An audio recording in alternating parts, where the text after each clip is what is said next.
Инструкция о том, как заполнить свой профиль на сайте finnico.ru и отправить свои данные на верификацию.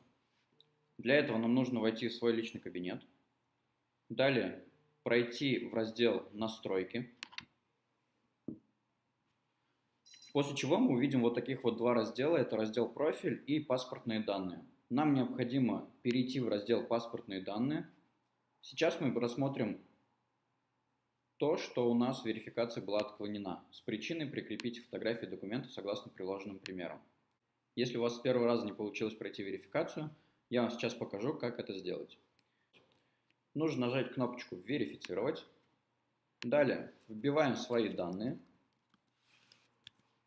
Я рассмотрю пример как Иванов Иван Иванович. Далее выбираем дату рождения, естественно, свою, из паспорта. Далее вбиваем серию паспорта. Если у кого-то нет серии паспорта, то мы просто ставим прочерк, если его на документе не будет видно.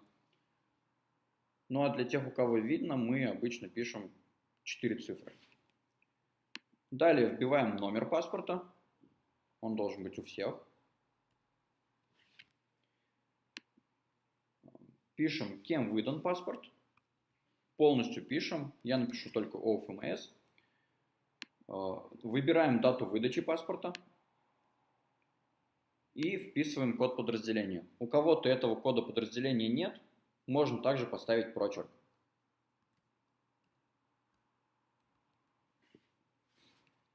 И вписываем адрес по прописке.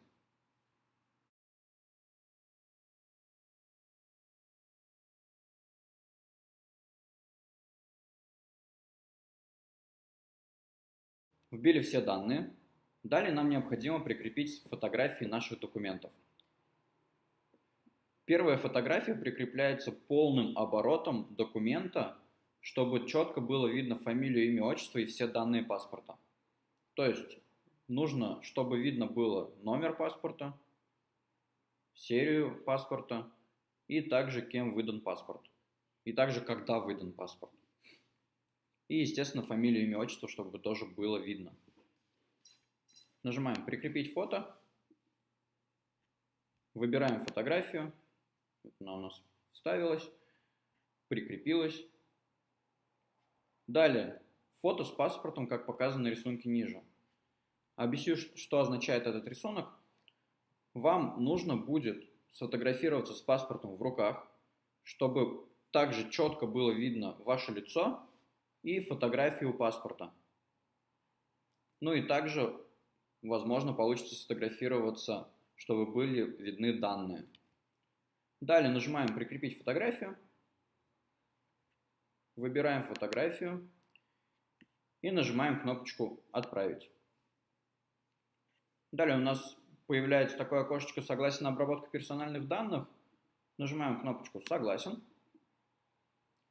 Отлично, у нас документ принят на верификацию. Сейчас статус документов на рассмотрении.